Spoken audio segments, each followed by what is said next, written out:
आणि मग ही जन्ममरणाची येरझार आहे ना ती संपेल. आम्ही नुसतेच फिरतोय. संसार या शब्दाचा अर्थ ज्ञानोबराय ज्ञानेश्वरी सांगतात, उपजणे आणि निमणे या नाव संसार. उपजणं म्हणजे काय? जन्माला येणं. निमणं म्हणजे जाणं. नुसतंच येतोय. किती वेळा जन्मा यावे, नुसती फजिती करतोय आपणच आपली स्वतःची. त्यामुळे अशी फजिती आपली होऊ नये याकरता संतांना आपली तळमळ वाटली, म्हणून आमच्या जीवनाचा एक सुंदर मार्ग त्यांनी दिला. सुंदर जीवन दिशा दिग्दर्शन केलं. मी म्हटलं नदीचं मूळ स्वरूप काय आहे? आपल्याला आपलं विज्ञान, आपलं भूगोल आपल्याला सांगतं की सूर्याच्या उष्णतेने समुद्राच्या पाण्याची वाफ होते. ती वाफ हलकी असल्या कारणाने वर जाते. आणि हळूहळू त्या वाफेचे ढग तयार होतात. ते ढग थंड प्रदेशामध्ये आले की मग त्यातून पर्जन्यवृष्टी होते. तो पडणारा पाऊस पुढं ओहोळ डोंगरातून काड्या कपारींमधून वाहत सपाट प्रदेशावर येतो आणि तिची बनते नदी. ती नदी परत जाऊन मिळते तू का म्हणे गंगा झाल्यावर मी एकमय. कुठे जाते नदी? समुद्राला जाऊन पोहोचते आणि एकरूपत्व पावते. नदीचं मूळ स्वरूप म्हणजे समुद्र. तसं या जीवाचं मूळ स्वरूप आहे ते शिवतत्व. जीव शिव मुखी गाता हरपली चिंता. जीवाशिवाचं ऐक्य ज्यावेळी संतांनी अनुभवलं त्यावेळी मी म्हणजेच देव आहे असा अनुभव संतांना प्राप्त झाला. आणि हा अनुभव ज्ञानोबरायांनी घेतला. भूतत्वाशी एकरूप झाले. विठ्ठल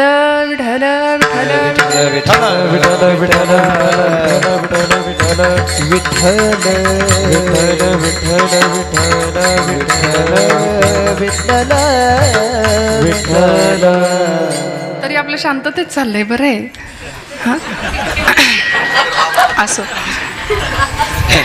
माऊली म्हणतात आम्हाला मूळ स्वरूपामध्ये पोहोचायचंय. बरं, मग त्याकरता उपास्य देवता निवडली विठ्ठल रखुमाई.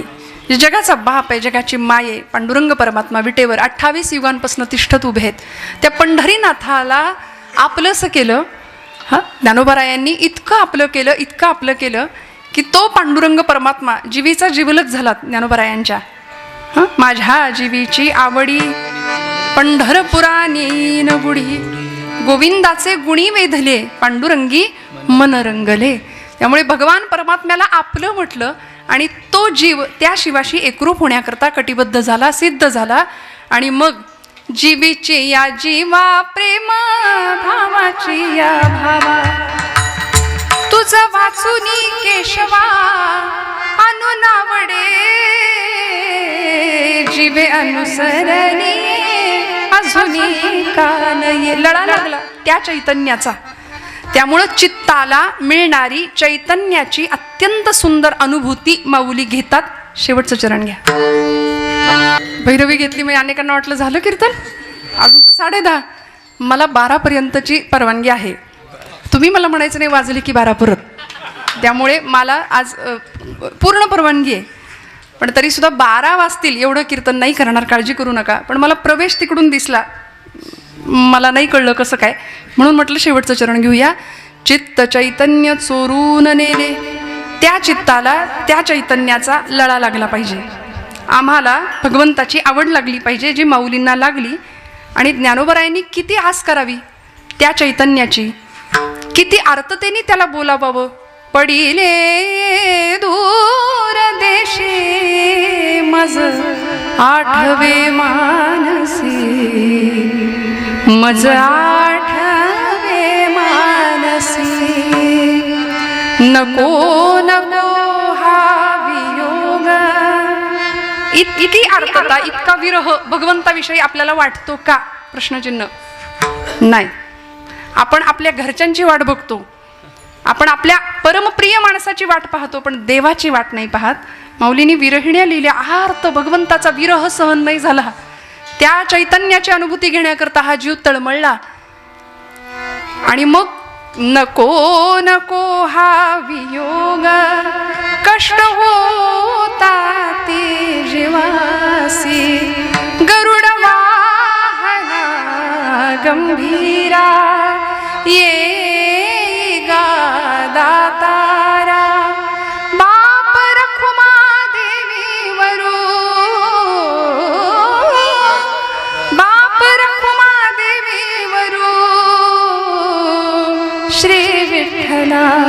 विठ्ठला श्री विठ्ठला. इतकी वाट बघावी आणि मग एखाद्या वेळी तो भगवंत असा एखाद्या सुगंधाच्या रूपाने यावा. गोकुळातल्या गोपींना भास व्हायचे तसे. कुणाचे हो? कृष्ण परमात्म्याचे. अचानक एखादा सुगंध यायचा आणि वाटायचं गोकुळात परत कृष्ण आला की काय. मग एखाद्या विरहिणीने एखाद्या गवळणीने म्हणावं की माझा भगवंत कसा आला. अवचिता परिमळू झुळकला अणुमाणू अवचिता परिमळू झुळकला अणुमाणू अवचिता परिमळू झुळकला अणुमाणू अवचिता परिमळू झुळकला अणुमाणू. मी म्हणे गोपाळ आला गे माये अवचिता परिमळू झुळकला अणुमाणू अवचिता परिमळू झुळकला अणुमाणू. किती भगवंताची आस असावी, आपल्याला तशी आस नसते. आता हे फक्त बोलायला सोपं आहे, पण रामकृष्ण परमहंसांना एकाने विचारलं की देव कधी भेटेल, देवाची वाट कशी बघायला पाहिजे, किंवा देवासाठी किती तळमळ असली पाहिजे आणि देव कशाने प्राप्त होईल. रामकृष्ण परमहंस त्यांच्या शिष्याला घेऊन गेले गंगेच्या काठी पाण्यामध्ये आणि जवळजवळ गळ्यापर्यंत पाणी यावं इतक्या खोलपर्यंत नेलं.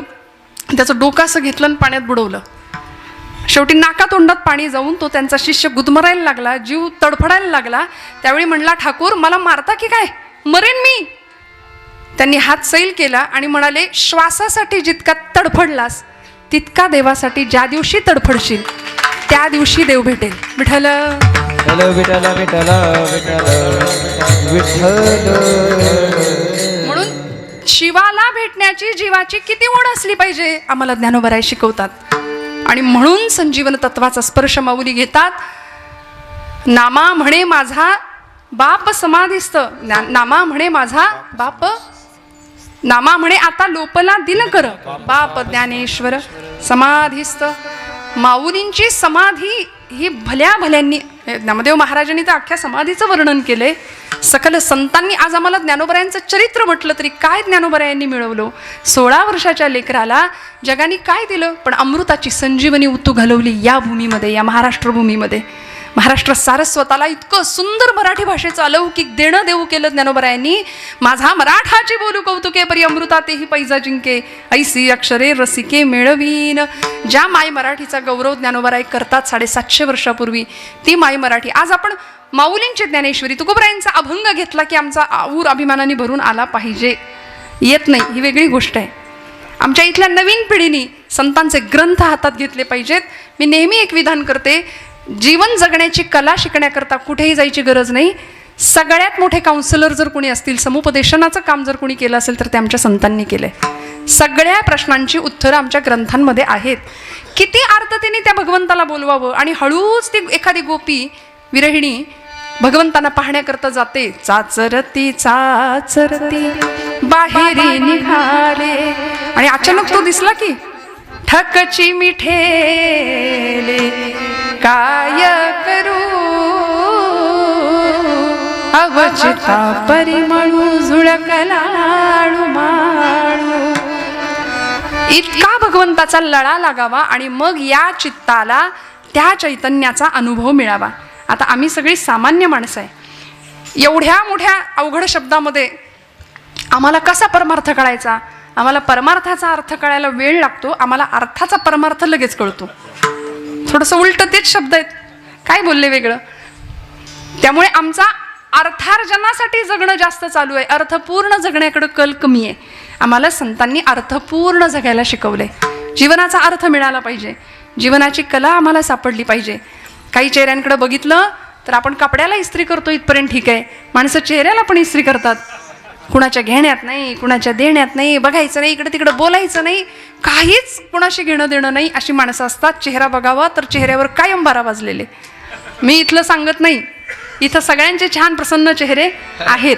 आमचं ठरलंय, म्हणजे आम्ही पुणेकर माणसं आहे त्यामुळे इकडचं तिकडे सांगू फार तर, पण इथलं इथं नाही सांगायचं. पुण्यातल्या काही गोष्टी इकडे सांगायच्या. माऊलींनी अहो आमच्या पुण्याचा गौरव केलाय, पुण्याची गणना कोण करी. वाटलं काय तुम्हाला? तुम्ही जागेत ना? काय म्हणले ज्ञानोबराय? पुण्याची गणना कोण करी. तसं काही डोक्यात ठेवू नका. माऊलींनी तुमच्या माझ्या पुण्याची गणना कोण करेल जेव्हा आमच्या मुखात हरिनाम असेल असं वर्णन केले हरिपाठामध्ये. त्यामुळे या सबंध वाङ्मयातून माऊलींनी आम्हाला आजचा जो अभंग आपण निरूपणाकरता घेतलाय ना, अभंग 3च चरणांचा जरी असला ना तरी सुद्धा अभंगाचा आवाका अर्थकक्षा खूप मोठी आहे. खूप ज्ञानोबरायांसारखीच विशाल आहे. विश्व माऊली आहे ना, ज्ञानोबरायांसारखीच विशाल आहे. पण अभंग सोडवता येत नाही. तुम्ही म्हणाल मग काय करताय तुम्ही आता? अभंग सुटूच शकत नाही. मी नेहमी एक विधान करते की अभंग सुटला तेव्हाच म्हणता येतं जेव्हा कीर्तन करता करता देह पडला. अभंग सुटत नाही. माऊलींना काय म्हणायचंय, तुकोबरायांना काय म्हणायचं, आम्ही काय सांगणार अल्पवाणीनी, काय सांगणार शब्दांची बाष्कळ बडबड. पण फक्त आपण त्या चिंतन स्पर्श किंवा त्या अभंगाच्या अर्थाची आपण पूजा बांधायची. म्हणून कीर्तन एकट्याचं नसतं, कीर्तन सगळ्यांनी मिळून करायचं असतं. कीर्तन सगळ्यांचं असतं बरं का. म्हणून कीर्तनामध्ये फक्तच एका कुणाला वर्गाला स्थान नाही. यारे यारे लहान थोर या ती भलती नारी नर सगळ्यांचे आहे यथा अधिकार. सगळ्यांनी मिळून कीर्तन करायचं.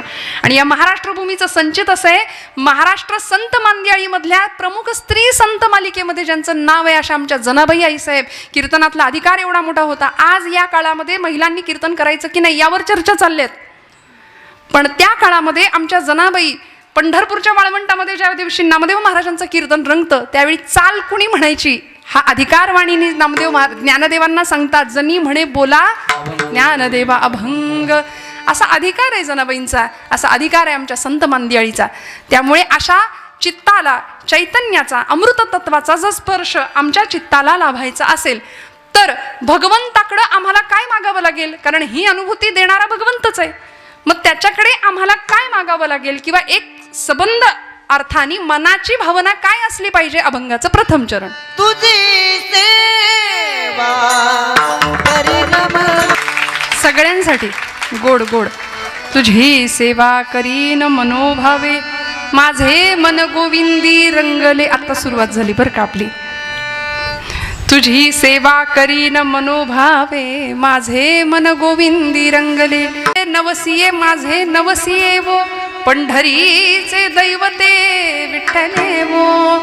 गोड एक याचना केली भगवंताकडे. भगवंताकडे योजक म्हणून नाही जायचं, याचक म्हणून जायचं बरं का. 2 शब्दामध्ये फरक आहे. दुर्योधन आणि अर्जुन या दोघांमध्ये फरक हा होता. देवाकडे दोघंही गेले होते युद्धासाठी मदत मागण्याकरता. पण दुर्योधन योजक म्हणून गेला होता आणि अर्जुन याचना घेऊन गेला होता. देवाकडे याचना करावी. ज्यावेळी दुर्योधनाला भगवंतांनी सांगितलं की मी बाबा दोघांना मदत करणार आहे, पण माझ्या मदतीचे 2 वाटे करणार आहे. एका बाजूला माझं सगळं शस्त्र सैन्य आणि माझी सेना असेल, नारायणी सेना, आणि दुसऱ्या बाजूला मी एकटा उभा असेन. मी हातात शस्त्र धरणार नाही, युद्ध करणार नाही. बोला कुणाला काय पाहिजे. दोघं तयार होते. हा दुर्योधन पक्का होता. तो म्हणाला देवा तुला घेऊन काय करू, तू हातात शस्त्र धरणार नाही, युद्ध करणार नाही, तिथं काही पंगत वाढायची आहे, तू नकोच मला. हे अभक्ताचं लक्षण आहे. देवाकडून आपण मागतो पण देव मागत नाही. आणि संतांनी देवाकडून नाही मागितलं, देव मागितला. दुर्योधन म्हणाला नको तू मला, तुझी सेना दे सगळी. तो सेना घेऊन निघून गेला. आणि अर्जुनाला कुत्सितपणे भगवंत व्यंगात्मक विचारतायत, अर्जुना अरे मी हा असा हातात शस्त्र नाही धरणार, युद्ध नाही करणार, ती सेना सगळा दुर्योधन घेऊन गेला, तू काय करणार मला घेऊन. पण अर्जुनाला माहिती होतं आणि भगवंत चिडवत होते अर्जुनाला, अर्जुना हार निश्चित है तेरी हरदम रहेगा तू उदास. हार निश्चित है तेरी हरदम रहेगा तू उदास. अरे माखन तो दुर्योधन ले गया, केवळ छास बची तेरे पास. घेऊन गेला तो, आता काय करणार काय. पण अर्जुन निष्ठावंत भक्त होता. सेवेचा भाव त्याला माहिती होता. भगवंताला सांगितलं देवा जीत निश्चित है मेरी, जीत निश्चित है मेरी, दास नहीं हो सकता उदास. जीत निश्चित है मेरी, दास नहीं हो सकता उदास. अरे माखन लेकर क्या करूं जब माखन चोर है मेरे पास. काय मिळतं सेवेचं फळ, काय मिळतं. माऊलींनी आम्हाला हा भाव सांगितला. भगवंताच्या चरणावर भाव अर्पण करूया. तुझी सेवा करीन मनोभावे माझे मन गोविंदी रंगले. बस. आणि मग त्याच मनाला छंद सुद्धा लागावा. गोविंद गोविंद गोविंद गोविंद गोविंद गोविंद गोविंद गोविंद गोविंद गोविंद गोविंद मला लागले या छंद, मला लागले या छंद, छंद छंद छंद मग गोविंद आया, मग गोविंद ते गा.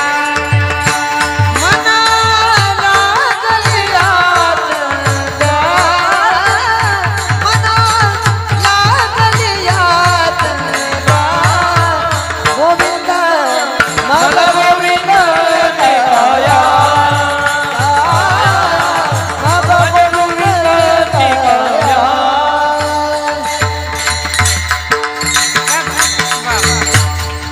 मनाला छंद लागावा भगवंताचा.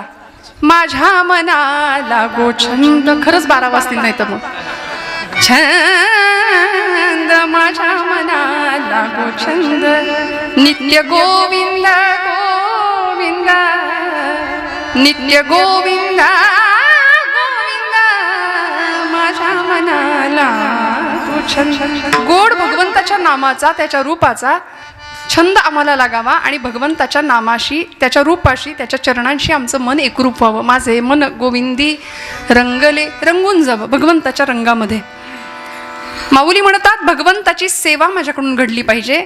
याचक भावनेने पांडुरंग परमात्म्याकडे एक प्रकारची मागणीच करतात की मला तुझी सेवा घडू दे, माझ्याकडून तुझी नितांत अखंड सेवा घडू दे. तुझी सेवा करीन मनोभावे शब्द वापरला, मनोभाव.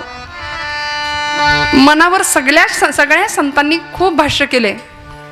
मनो हि द्विविधम प्रोक्तम शुद्धम च शुद्धमेव च अशुद्धम काम संकल्पम शुद्धम काम विवर्जितम. मन एव मनुष्याणाम कारणम बंध मोक्षयोः. हे मन बंधाला कारण ठरतं. हे मन अत्यंत चंचल आहे, दुष्ट आहे, हट्टी आहे, असं भगवद्गीतेत अर्जुन सुद्धा तक्रारी करतो भगवंताजवळ. देवा काय करू, हे मन ऐकतच नाही.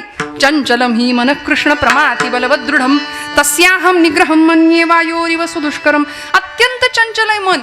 बरं, याच मनाच्या शुद्धतेसाठी ज्ञानोबराय भगवद्गीतेचा 12वा अध्याय आम्हाला सांगतात. अथ चित्तम समाधातुम न शक्नोषि मयि स्थिरम अभ्यास योगेन मामिच्छाप्तुं धनंजय मय्येव मन आधत्स्व मयि बुद्धिं निवेशयः निवसिष्यसि मय्येव अत ऊर्ध्वं न संशयः. या सगळ्या मनाभोवतीच सगळं फिरवलं भगवंतांनी. मनाची शुद्धी, चित्ताची शुद्धी. त्यामुळं ती शुद्ध कशामुळे शुद्धता मिळेल? ते मन अत्यंत पवित्रतेने भगवंताच्या चरणाशी जाईल. त्यामुळे माऊलींनी शब्द वापरला, मला सेवा करायची, पण नुसती वरवर नाही सेवा. आमची सेवा वरवरची असते.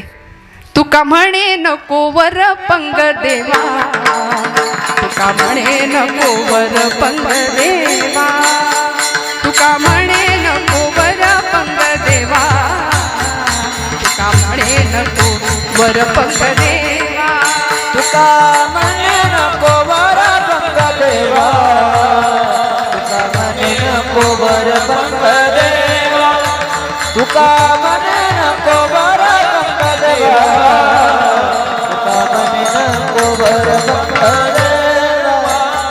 घेई माझी सेवा भाव शुद्ध, घेई माझी सेवा भाव शुद्ध, तुका म्हणे नको वर पंग देवा, तुका म्हणे नको वर पंग देवा, तुका म्हणे नको वर पंग देवा, तुका म्हणे नको वर पंग देवा.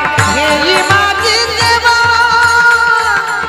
भाव शुद्ध, घेई माझी सेवा भाव शुद्ध, तुका म्हणे नको वर पंग देवा, तुका म्हणे नको वर पंग देवा, तुका म्हणे नको वर पंग देवा, तुका म्हणे नको वर पंग देवा.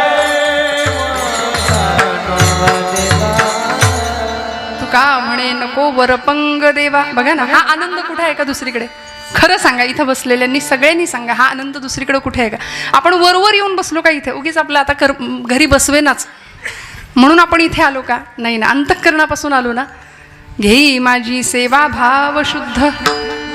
वरवरची भक्ती भगवंतालाही आवडत नाही. देवाला काय लागतो? पत्रम पुष्पम फलम तोयम यो मे भक्त्या प्रयच्छति तदहम भक्तिवरुतम अश्नामी प्रयतात्मनः. पत्र पुष्प फल तोय काहीही द्या, पण मनापासून द्या, भावपूर्ण अंतःकरणाने द्या. मी आवडीने सेवन करतो, मला दुसरं काही लागत नाही, काही लागत नाही.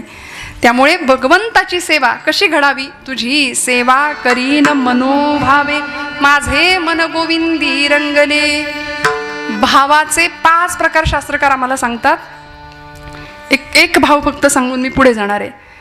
अनेक प्रकारचे भाव आहे. शांत भाव आहे, दास्य भाव आहे, सख्य भाव आहे, वात्सल्य भाव आहे आणि माधुर्य भाव आहे. विठ्ठल विठ्ठल.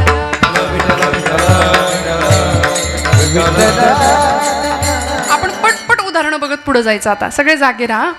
शांत भावाचं उदाहरण, गुरु शिष्यामध्ये शांत भाव असतो. शिष्याचा गुरुप्रती असलेला भाव शांत भाव असला पाहिजे. खूप मला कळतं असं म्हणून गुरुसमोर कधीच नाही बसावं. जो जो जयाचा घेतला गुण तो तो मी गुरु केला जाण, म्हणून गुरुसी आले थोर पण जग अवघेचे जग सर्वत्र गुरु दिसे. आपण अशा दशेमध्ये असावं. शांत भावाचं हे उदाहरण. सख्य भावाचं उदाहरण काय? आपल्या सगळ्यांना माहिती आहे, भगवंताचा सखा कोण होता? अर्जुन होता. रुजू स्वभावाचा होता, मवाळ स्वभावाचा होता. आणि अर्जुनाचं प्रतिनिधित्व करून तुमच्या माझ्या संभ्रांत असलेल्या सगळ्या समाजाला भगवंतांनी भगवद्गीतेचं ज्ञानामृत पाजलं कुरुक्षेत्रावर. असा अर्जुन हा सख्य भक्तीचा अत्यंत सुंदर उत्तम असं उदाहरण आहे. सख्य भावाचं उदाहरण आहे. शांत भाव, सख्य भाव, दास्य भाव. आपण ज्यांच्या समोर बसले होत आता, जगात असं उदाहरण आहे दास्य भक्तीचं. दास्य भावानी सेवा केली भगवंतांची आमच्या मारुतीरायांनी. रामायणातलं मारुती हे नाव जर काढून टाकलं तर काय उरतं? काही उरत नाही, काही नाही उरत. म्हणून तर मारुतीरायांना भगवंतांनी शेवटचा अनुभव दिला. भक्ताला देवानी अनुभव दिला. चित्त चैतन्य चोरून नेले. काय अभंगाभोवती फिरायचं बघा ना. दास्य भावाचं सर्वोत्तम उदाहरण आहे ज्ञानोबा आमचे मारुतीराय. मारुतीरायांनी रामांची किती सेवा करावी. रामबाण होते मारुतीराय रामांचे. प्रत्येक सेवेला, प्रत्येक कामाला हजर. प्रत्येक कामाला हजर आहेत.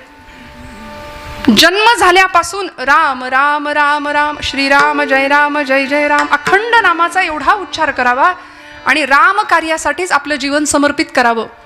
दास या शब्दामध्ये काय काय येतं? मने सहित वाचा काया. तुकोबराय म्हणतात अवघे दिले पंढरी राया. देवाला मन द्यायचं, वाणी द्यायची, वाचा द्यायची, काया म्हणजे देह देऊन टाकायचा आणि सगळं देवाच्या कार्यासाठी समर्पित करायचं. म्हणून तर त्याचा प्रसाद म्हणून मारुतीरायांना मिळाला. हा प्रसंग मी बऱ्याचदा सांगितलेला, अनेकांनी ऐकलाही असेल. काय मिळालं? त्याचं फळ म्हणून काय मिळालं? त्या सेवेचं फळ काय मिळालं? ज्यावेळी रामराज्याभिषेकाच्या प्रसंगी मारुतीराय, आता मारुतीरायांचं अधिष्ठान आहे म्हणून सांगते, सगळी वानरसेना म्हणजे लंका दहन झालं, मारुतीरायांनी सगळे पराक्रम केले. एवढंच नाही, रावणाचं आणि रामाचं युद्ध झालं, रावण वध झाला आणि सगळे आता अयोध्येच्या दिशेने माघारी आले, निघून आले. सगळी वानरसेना आली. नळ, नीळ, जांबुवंत, सुग्रीवांगद सगळे आले. प्रभू आले, सीतामाई आल्या. आणि आता अभिषेक, रामराज्याभिषेक सोहळा. त्या सोहळ्यामध्ये सगळ्यांना प्रसाद मिळणार होता. सगळेजण आनंदात होते, सगळ्यांना प्रसाद मिळणार होता. लक्ष्मण महाराजांकडे यादी होती. सगळ्यांना खात्री होती यादीमध्ये पहिलं नाव कोणाचं असलं पाहिजे?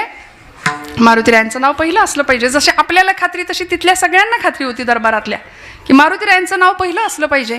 पण लक्ष्मण महाराजांनी यादीत नाव पहिलं वाचलं. राजे सुग्रीव महाराज आले, प्रसाद घेतला, नमस्कार केला, निघून गेले. युवराज अंगद आले, प्रसाद घेतला, निघून गेले. नळ, नीळ, जांबुवंत सगळी वानरसेना यायला लागली. पण मारुतीरायांचं नावच यादीत दिसेना कुठे. सगळ्यांना चिंता लागली. मारुतीरायांना स्वतःला चिंता लागली. ते असे वर मान करून बघायला लागले. मी इथं आहे, दिसलो नाही का तुम्हाला अजून? फोटोत कशी मान आपण वर करतो, मी दिसलो पाहिजे. तसं भक्ताचा भोळा भाव काय होता मारुतीरायांचा. मी रामाला दिसलो पाहिजे माझ्या. म्हणून देवा मला विसरलात का तुम्ही? अंतःकरणाची भाषा आहे. वाईट वाटलं. पण रामांसमोर असे समोर आले आपण दिसावं म्हणून आणि म्हणले, रामा प्रभू मला दुसरं काही नको, मला प्रसाद नको, पण तुमच्या पायाखालची एखादी चुरगळलेल्या फुलाची पाकळी जरी मला दिली ना तरी ती मला चालेल, पण मला प्रसाद द्या प्रभू. मारुतीरायांचं नाव नाही यादीत, मारुतीरायांच्या नावाचा उच्चार होईना, शेवटी मान खाली घातली. आणि मारुतीरायांकडे बघून रामांनी सुद्धा मान खाली घातली. तेव्हा आईसाहेब बोलल्या आणि म्हणाल्या, अहो तो कधीचा तळमळतोय, हां त्याला द्या प्रसाद.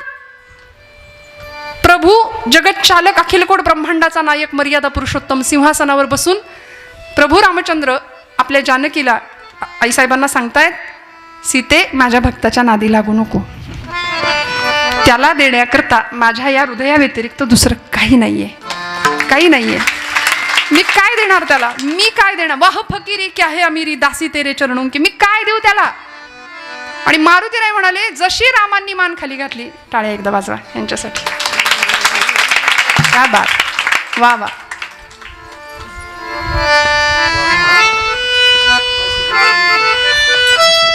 बॅकग्राऊंड म्युझिक लागतं की नाही आपल्या सगळ्यांना, सिरियलचा जमाना आहे सगळ्यांना, मग क्या बात. आणि जसं मारुतीरायांना कळलं की प्रभू पाहतायत माझ्याकडे पण मान खाली घातली, तसं मारुतीराय म्हणले, देवा आता माझ्या या देहाकडे तुम्हाला बघावंसं पण वाटत नाही, जातो म्हणाले माघारी. म्हणून मान वळवली आणि निघाले माघारी. आणि निघाले तेवढ्यात मारुती इकडे या असा आवाज दिला आईसाहेबांनी.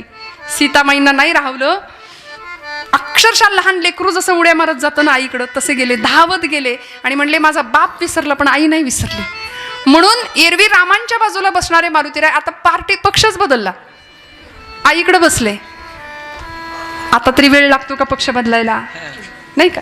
पण मारुतीरायांचा भाव वेगळा होता. आईजवळ बसले आणि सीतामाईंनी मारुतीरायांच्या डोक्यावरून असा हात फिरवला. म्हणले, मारुती किती कष्टलास, किती श्रमलास, किती झिजलास रे. तू जर नसतास तर कसं झालं असतं हे सगळं. तू नसतास तर अहिरावण महिरावणाच्या तावडीतनं आम्हाला कुणी सोडवलं असतं. तू नसतास तर समुद्र उल्लंघण्याचं पराक्रमी कार्य कुणी केलं असतं. तू नसतास तर लंकेचं दहन कुणी केलं असतं. तू नसतास तर माझा शोध कुणी घेतला असता. तू नसतास तर प्रभूंची मुद्रिका मला कुणी आणून दिली असती. तू नसतास तर रामायण झालंच नसतं. तू नसतास तर लक्ष्मण मूर्छित झाले होते. द्रोणागिरी पर्वत कुणी आणला, अख्खं मेडिकल स्टोअरच आणलं होतं उचलून, घ्या म्हणले तुम्हीच यातलं शोधून.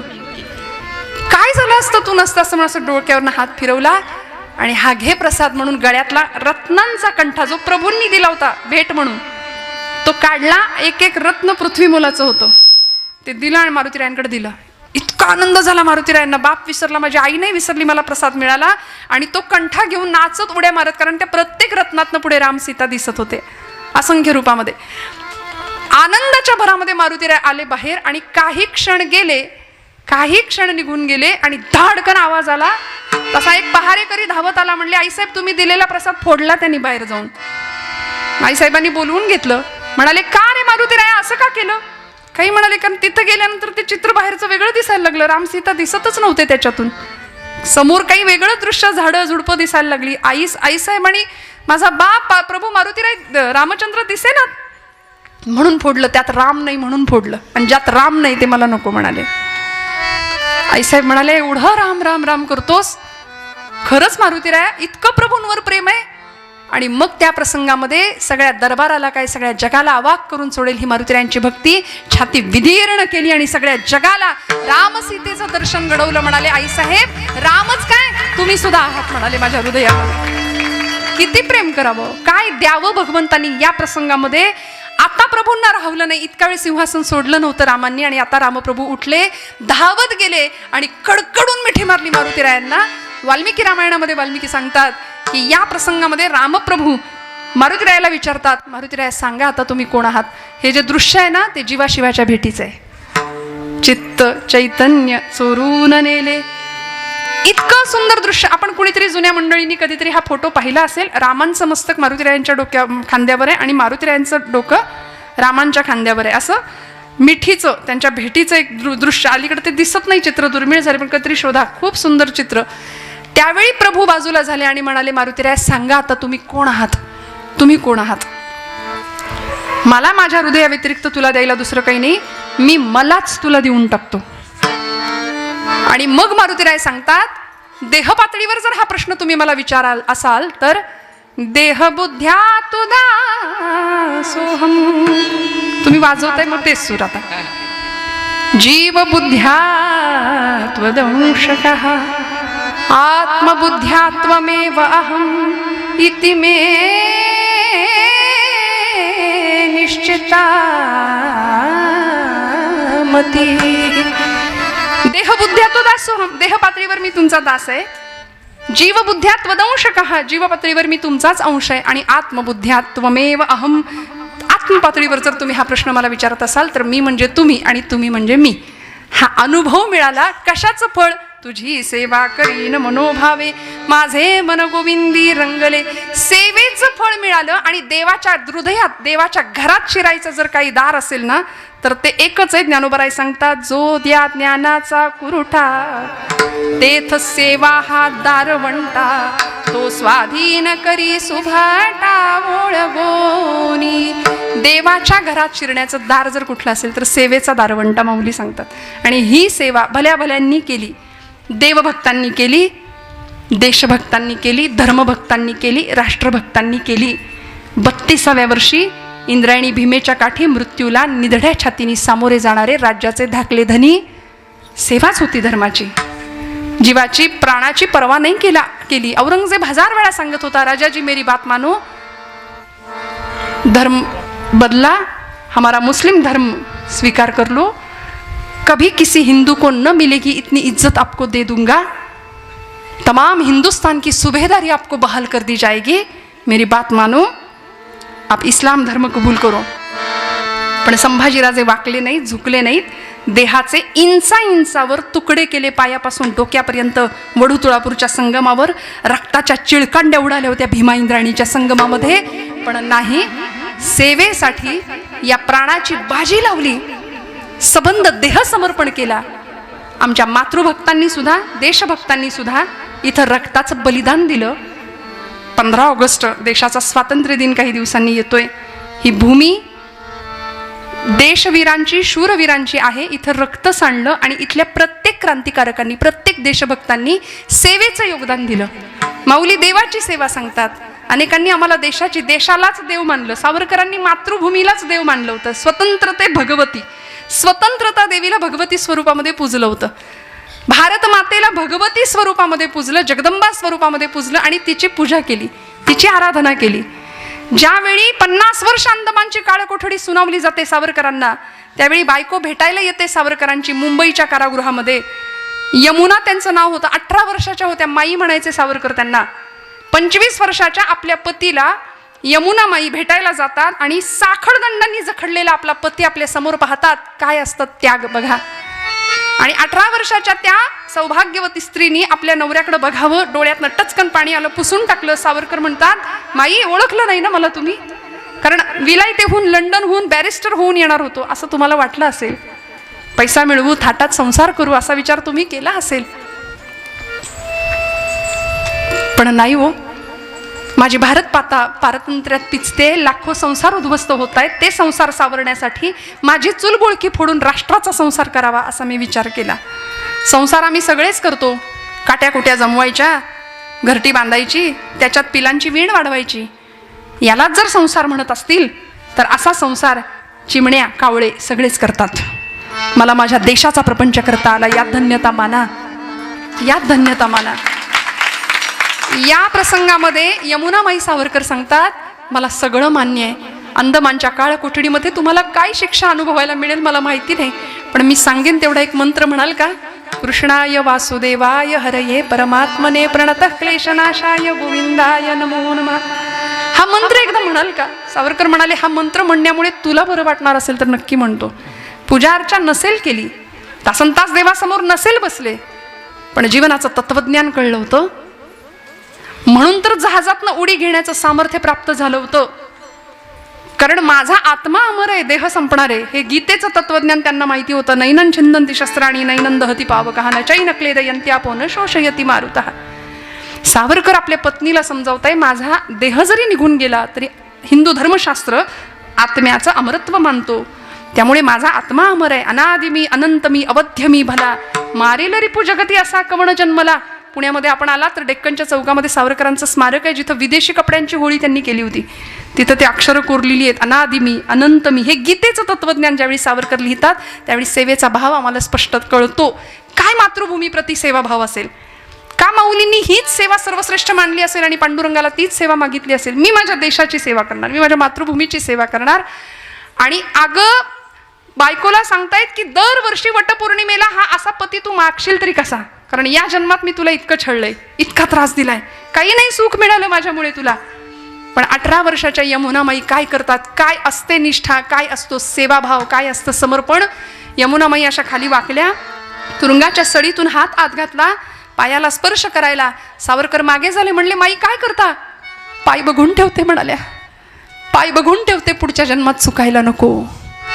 कारण स्वतःच्या प्रपंचाची राखरांगोळी करून, स्वतःचं चुलबुळकं फोडून हा राष्ट्राचा संसार करावा असा पती पुरुषोत्तम जर भगवंतांनी या जन्मात मला दिला असेल ना, तर जन्मोजन्मी हाच पती मिळावा अशी भगवंताकडे प्रार्थना करते. पाय बघून ठेवते, पुढच्या जन्मात चुकायला नको. इतकं प्रेम मातृभूमीप्रती, इतकं प्रेम देशभूमीविषयी. आणि मग याचा परिणाम म्हणून आज आपण आपले हे सगळे दिवस पाहतोय बरं का. सीमेवर जवान लढतोय, ती त्याची देशसेवा आहे. शेतामध्ये घाम गळणारा शेतकरी आहे, ती त्याची काळ्या आईची सेवा आहे. म्हणून आपण जेवायला बसताना कायम या दोघांना मी नेहमी म्हणते, दोघांना आठवायचं. मऊ गादीवर अंग बिछाण्यावर टाकताना या देशाचा जवान आणि या देशाचा किसान, या दोघांचं स्मरण करून अन्नाचा घास पोटात घालावा. कारण हे सगळं त्यांचं देणं आहे आम्हाला, हे सगळे त्यांचे उपकार आहेत. छत्रपती शिवाजी महाराजांना घडवणारी जिजाऊ मातोश्री काय सेवाभाव रुजवला असेल. बरं, राजा म्हणून मिरवायचं नाही, हे राज्य नसे शिवबाचे, हे राज्य देवधर्माचे, हे राज्य तुझं नाही. इथं सिंहासनावर तू बसणार नाही, अनेकांच्या रक्ताचं बलिदान इथं सिंचन होईल आणि मग तू राजा म्हणून राज्याभिषेक होईल 6 जून 1674 रायगडावर.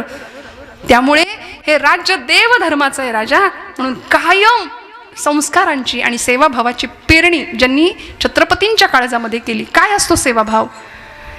या रायगडाचं बांधकाम ज्यांनी केले ते आमचे शिवकाळातले इंजिनियर होते, हिरोजी इंदलकर. राजांनी विचारलं होतं, इतकं सुंदर बांधकाम केलंय हिरोजी काका, काय देऊ तुम्हाला, काय बक्षिसे देऊ. काही नको म्हणाले, फक्त रायगडाचं बांधकाम पूर्ण झालं आणि ज्या पायरीवरून सगळी मंडळी जातील तेव्हा तुमच्या दर्शनाला, तेव्हा त्या पायरीचा चिरा बनून राहतो आणि तिथं लिहितो सेवेसे ठाई तत्पर हिरोजी इंदलकर. हजारो शिवभक्त, हजारो मावळे ही पायरी तुडवून जातील, तेव्हा हा देह राजा तुमच्या चरणाशी समर्पण केल्याची कृतार्थता माझ्या नशिबाला येईल. हा असतो सेवाभाव का. ज्यावेळी अफजल खान वधाच्या मोहिमेला राजे चालले होते की नाही, अफजल खानाचा मोठा अक्षरशः वरवंटा येत होता महाराष्ट्राच्या दिशेने आणि राजे अफजल खानाच्या मोहिमेच्या दिशेने चालले होते. काय घडलं होतं, त्या आदिलशहाच्या दरबारामध्ये ती बडी बेगम साहिबा चांदीच्या तपकामध्ये सगळा तो विडा फिरवत होती. कुणीच विडा उचलत नव्हतं आणि बडी बेगम साहिबा न राहून म्हणाली, क्या इस दरबार में कोई भी मर्द नहीं है. एवढं ऐकलं आणि तो अफजल खान नावाचा पठाण उठला आणि त्यांनी तो विडा उचलला आणि म्हणाला, शिवाजी को यू पकड के लाऊंगा. शिवाजी तो पहाड़ का चूहा है. बड़ी बेगम साहिबा हुशार होती, ती म्हणली, शिवाजी पहाड़ का चूहा, चूहे को पकड़ने के लिए कितनी फौज चाहिए बताओ. म्हणजे उंदराला पकडायला किती सेना पाहिजे तुला. तो म्हणाला, युही कोई 20-22 हजार, 22 हजार उंदराला पकडायला. म्हणजे तोही मनातनं घाबरलाच होता. पण झालं काय, पैजेचा विडा उचलून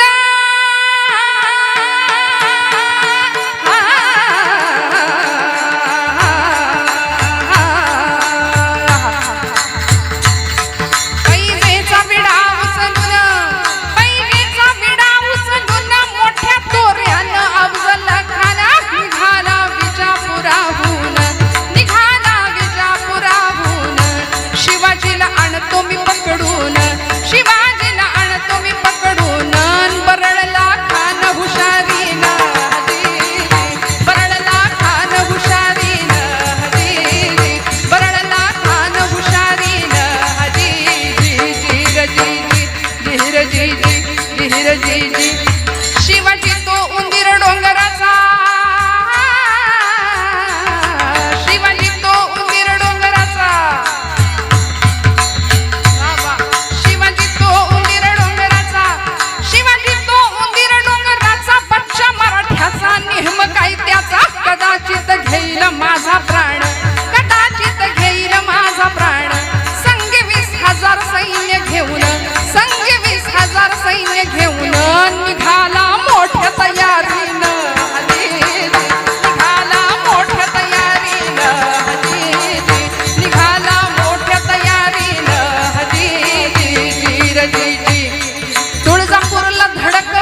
विठ्ठल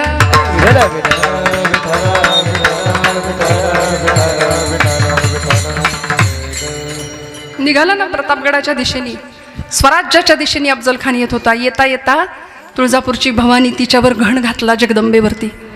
पांडुरंगाच्या भक्तांनी पांडुरंगाची मूर्ती चंद्रभागेच्या डोहात लपवून ठेवली म्हणून पांडुरंगा हाताशी नाही लागला. पण अनेक मंदिरांना खणत्या लागल्या, पहारी लागल्या. अनेक देवळांचा, मंदिरांचा, मूर्तींचा विध्वंस करत अफजल खान येत होता. त्याच्या मोहिमेच्या दिशेने अनेक मावळे सज्ज होते राजांच्या बरोबर. राजा आम्ही लढू, आम्ही सेवा करू स्वराज्याची. जीवाची बाजी लावून सगळे मावळे तयार होते. 65 वर्षाचे कान्होजी काका राजांकडे आले आणि राजांना सांगितलं, राजा हे बघ पत्तूर पाठवले अफजल खानाने आणि त्या पत्रात लिहिलं होतं, कान्होजी काका तुम्ही शिवाजी राजांचे निष्ठावंत मावळे आहात, तुम्ही आम्हाला येऊन मिळा. राजाने दिलं नाही एवढं वतन आणि एवढं सगळं आम्ही तुम्हाला देऊ, तुम्ही आमच्याकडे येऊन आमच्याकडे काम करा. लेकाचा दम देतोय आणि नाही दिलं, नाही आलात तर पुढच्या होणाऱ्या परिणामाला सिद्ध राहा. राजा बघितलं का लेकाचा दम देतोय म्हणले, काय करू? राजे म्हणाले, काका अफजल खान तुम्हाला बोलावतोय, तुम्ही जाऊ शकता. कारण माझ्याकडं सैन्य शस्त्रसाठा सैन्यसाठा कमी आहे, आपल्याकडे किल्ल्यांची संख्या कमी आहे, मावळे कमी आहेत. अफजल खान फार मोठा वरवंटा घेऊन स्वराज्यावर चालून येतोय. या मोहिमेत कदाचित विजय मिळेल न मिळेल, पराजयाला सामोरं जावेल आणि बुडणाऱ्या जहाजामध्ये आपणहून आपलं बोचकं कोण आणून ठेवेल? तेव्हा तुम्ही हवं ते करा. तो खंडोजी खोपडे गेले ना, उतरावळीच्या जहागीर त्यांना दिली होती, अफजल खानाकडे निघून गेले ते. कान्होजी काका म्हणले, अरे एक खंड्या गेला म्हणून सगळे गेले काय? 6000 पोरं घेऊन आलोय तुझ्या दिमतीला, तू सांगशील त्या मोहिमेवर उभा राहतो. ही असते निष्ठा आणि हा असतो सेवाभाव. कान्होजी काकांनी शिवाजी राजांना समजवावं, राजा मी आलोय तुझ्या बाजूनं लढायला. शिवाजीराजे लहान होते, खूप लहान वय होतं, 22 वर्षाचं वय होतं या अफजल खान मोहिमेच्या वेळी. शिवाजीराजे सांगतात, काका ऐका माझं, तुमचं वतन जाईल, तुमची सगळी जहागिरी निघून जाईल, काही हाताशी राहणार नाही, जायचं असेल तर जाऊ शकता. कान्होजी काका 65 वर्षाचे होते. सेवाभाव काय असतो, काय मिळवायची ही इच्छा नव्हती, निष्काम भक्ती. धावत गेले आतमध्ये, देवघरात पळी पंचपात्र होतं, त्यातलं ते भांडं घेतलं पाण्याचं आणि राजांच्या समोर येऊन उभे राहिले. हातावर एक तुळशीपत्र घेतलं, भांड्यातलं पाणी हातावर ओतलं आणि हातावरचं पाणी तुळशीपत्रासह राजांच्या पायावर, वतन आणि जहागीर हित वाहिली या पायावर. म्हणले, काय करायचं ते कर, आता मी मोहिमेत उभा राहणार. ही सेवा, कडकडून गळा भेट दिली राजांनी कान्होजी काकांना. ही सेवा असते आणि अशी सेवा भगवंता घडू दे की जिथे तुका म्हणे प्राण करा देवासी अर्पण, हा सेवाभाव निर्माण व्हावा. इथं देह जाओ अथवा राहो, पांडुरंगी दृढ भाव. म्हणून माऊली सुंदर शब्द वापरतात अभंगाचं दुसरं चरण. नवसी नवसी माझे नवसी, नवसी नवसी माझे नवसी, नवसी माझे नवसी, नवसी नवसी माझे नवसी, नवसी नवसी माझे नवसी, नवसी नवसी माझे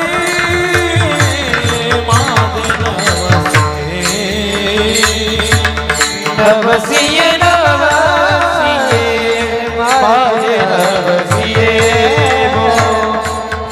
नवसिये नवसिये माझे नवसिये, पंढरीचे दैवत विठ्ठले हो, पंढरीचे दैवत विठ्ठले हो, पंढरीचे दैवत विठ्ठले,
विठोबा रखुमाई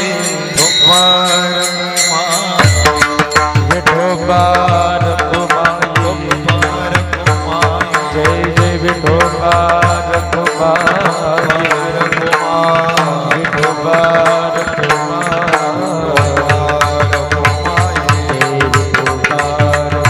हरे विठोबा रखुमाई विठोबा रखुमाई विठोबा रखुमाई विठोबा रखुमाई जय विठोबा रखुमाई जय विठोबा रखुमाई जय जय विठोबा रखुमाई विठोबा रखुमाई विठोबा रखुमाई जोरचे बसा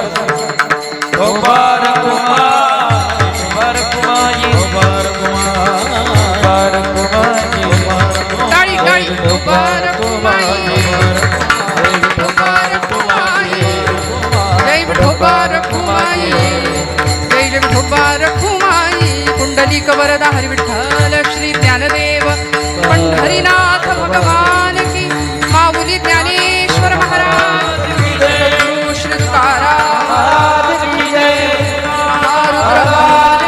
नमः पार्वती पते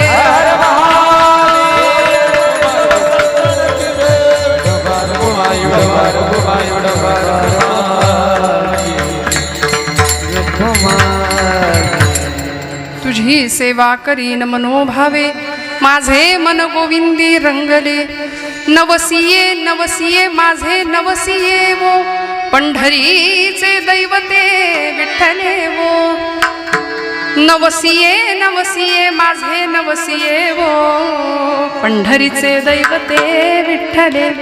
हे फुलांचं वगैरे तुमची हाऊस होती पण माझी 5 मिनिटं त्यात जातील. विठ्ठल विठ्ठल विठ्ठल. आणि तुम्ही हा जो सगळा सत्कार सोहळा 100 हार कीर्तनकारांच्या गळ्यात असतात पण हे खरं सांगू का हे सगळं हे गादीचं आहे. त्यामुळे मी कीर्तन केलं असा अभिमान सुद्धा आपल्याकडे नको. त्यामुळे आपल्या सगळ्यांचे फक्त आशीर्वाद हवे असतात बस. ज्ञानोबा तुकोबांची सेवा आयुष्यभर शब्दांची सेवा त्यांच्या घडावी एवढीच एक अपेक्षा असते. माऊलींनी सेवा मागितली ना, तुझी सेवा करीन मनोभावे माझे मन गोविंदी रंगले. नवस हा शब्द वापरला. नवसिये नवसिये माझे नवसिये वो. नवस हा शब्द आपल्याला जुना नाहीये, सगळ्यांना माहिती आहे ना. तुम्ही करता का नवस? हो म्हणा. करता का? पण फेडता का ते माहित नाही त्यातलं काही. आम्ही असे नतद्रष्ट भक्त आहोत. आम्हाला सुखात देव नाही आठवत, दुःखात आठवतो. आणि दुःखात देव आठवला की मग देवाची आर्ततेने आम्ही दुःखामध्ये भक्ती करतो. असं आहे, आपल्या सगळ्यांना दोहा माहिती आहे ना, दुःख में सुमिरन सब करे सुख में करे न कोय, जो सुख में सुमिरन करे तो दुःख कहा से होय. त्यामुळे सगळं भगवंताच्या चरणावर अर्पण करण्याची तयारी असावी, भगवत कृपा मिळवण्याची आसक्ती या जीवनाची असावी. आणि देवाकडे जर मागायचंच असेल तर माऊलींनी शब्द वापरलाय नवस. आता कोकण प्रांतामध्ये कौल लावणं वगैरे असे शब्द आहेत. उजवा कौल, डावा कौल इकडं आहे की नाही माहिती नाही. आहे आपल्याकडे 3.5 शक्तिपीठांपैकी एक क्षेत्र आहे इथं जवळ याच जिल्ह्यामध्ये. त्यामुळे बरोबर ना, सप्तशृंगी मातेचं संबंध महाराष्ट्रामध्ये 3.5 शक्तिपीठं. देवीला कौल लावण्याची पद्धत आहे. आणि असाच एक प्रापंचिक गृहस्थ होता, तो देवीकडे गेला सप्तशृंगी मातेकडं. आणि तिच्या गळ्यातले अलंकार पाहिले, उत्सवाचे दिवस, सुशोभित झालेली सगुण पूजा सांगितली आपल्या शास्त्राने. आणि अत्यंत सगुण सुंदर असं तिचं ते देखणं रूप पाहिलं. आणि तिच्या गळ्यातला एक असा सुंदर हार होता, रत्नांचा हार होता. त्या गृहस्थाला अशी इच्छा निर्माण झाली, त्यांनी कौल लावला देवीला. तो म्हणला, देवी तुझ्या गळ्यातला जर हार मला मिळाला तर माझ्या प्रपंचाची सगळी ददात संपून जाईल. म्हणून त्यांनी कौल लावला, तुझ्या उजव्या बाजूचं फूल खाली पडलं तर मी असं समजेन की तुझ्या गळ्यातला हार प्रसाद म्हणून घ्यावा, आणि तुझ्या डाव्या बाजूचं फूल खाली पडलं तर मी असं समजेन तुझ्या गळ्यातला हार काढून घ्यावा. घ्यायचंय हे निश्चित आहे. अहो जाता जाता आम्ही देवाला सुद्धा शेंडी लावणारी माणसं आहोत. आम्ही भक्तीमध्ये सकामतेला जास्त महत्त्व देतो. संतांनी निष्काम भक्ती केली. काय मिळालं ज्ञानोबरायांना? समाजाची सगळी अवहेलना सहन केली, पण तरी सुद्धा जेखळांची व्यंकटी सांडो हेच मागणं मागितलं विश्वात्मक भगवंताकडं. त्या कडेनी जाणाऱ्या रेड्याला पाहून सगळी ब्रह्मवृंदा म्हणते, अरे ज्ञाना, तो तिकडून रेडा चाललाय ना, त्याचंही नाव ज्ञानाचं आहे. आणा बरं त्याला. सर्वाभूती परमात्म तत्व हे तू सांगतोस, अनुभवाच्या पातळीवर जगतोस का? सर्वाभूती परमात्मा, ईश्वर सर्वभूतानां हृदयेषु तिष्ठती, हे सगळं तुला जमतं, तुला माहिती आहे. मग तुझ्यात जे आत्मतत्व आहे ते त्या रेड्यात आहे का? असं ब्रह्मसभेने जेव्हा सांगावं तेव्हा निवृत्तीनाथांच्या आज्ञेनुसार माऊलींनी फक्त डोळ्यांची भाषा ऐकली निवृत्तीनाथांच्या. आणि पुढे जे काही झालं ते महाराष्ट्राला परिचित आहे, मी नव्याने नाही सांगत आहे.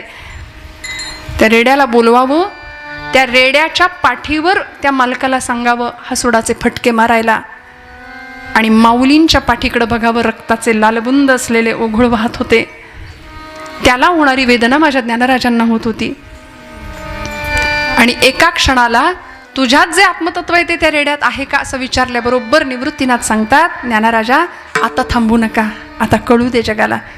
कारण संतांनी चमत्कार केले ते काही फक्त लोकांचा विश्वास बसावा म्हणून, त्यांना हौस नव्हती चमत्काराची.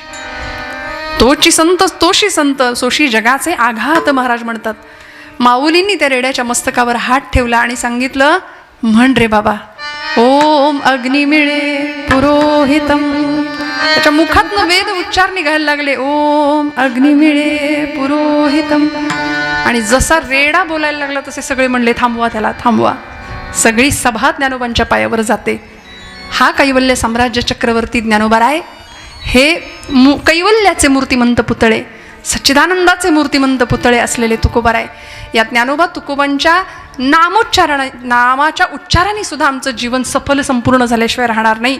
वेगळा नवस करायची गरज नाही. भगवंताला समर्पण भावनेने त्याची सेवा मागावी, हाच माझा नवस आहे असं माऊली सांगतात. विठ्ठल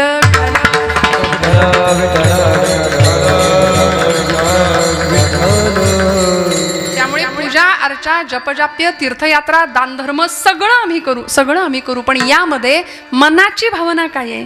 तो मनातला भाव अत्यंतिक शुद्ध, सात्विक, स्वच्छ आणि पवित्र असेल तर निष्ठेने केलेला एक नमस्कार सुद्धा भगवंताला प्रिय ठरतो.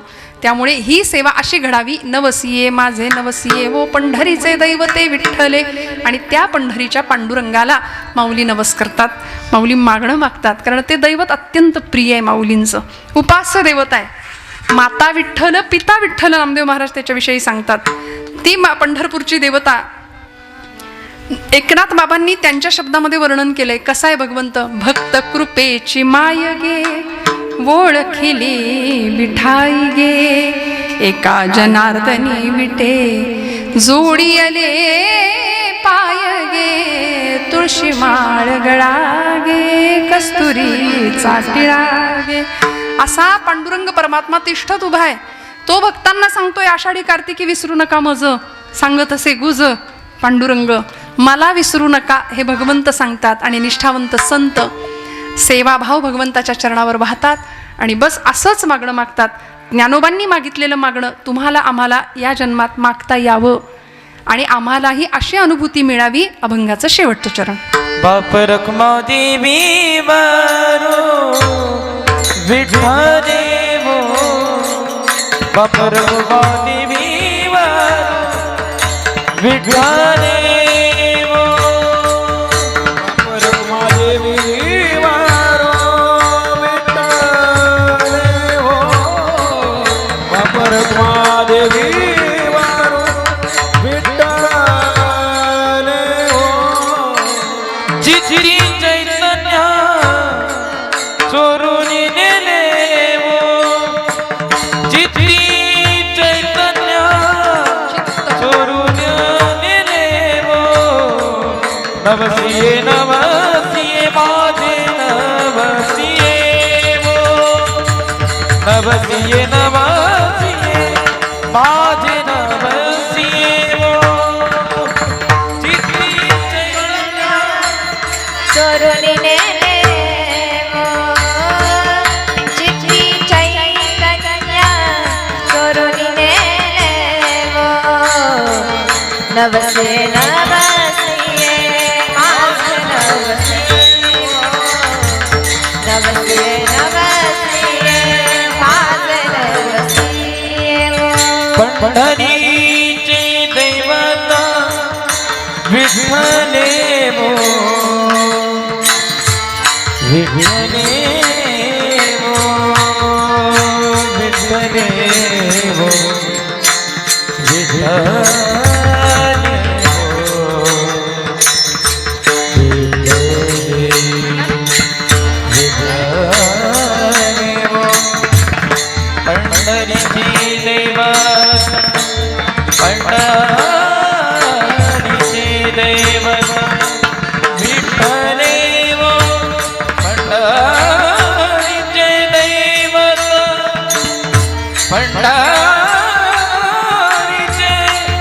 पंढरीचे दैवता विठ्ठले वो.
पंढरीचा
पंढरीचे दैवते विठ्ठले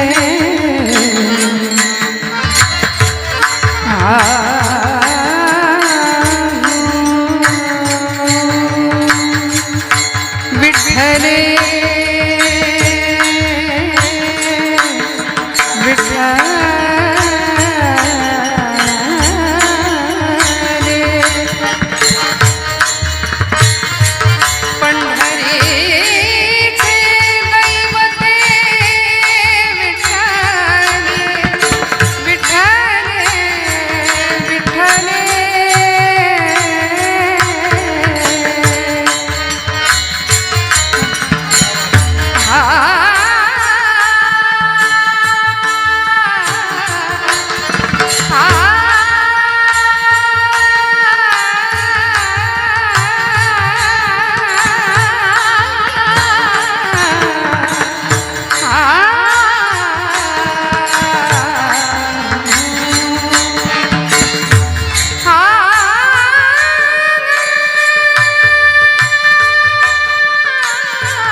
नवसिये नवसिये माझे नवसिये नवसिये नवसिये माझे माझे नवसिये.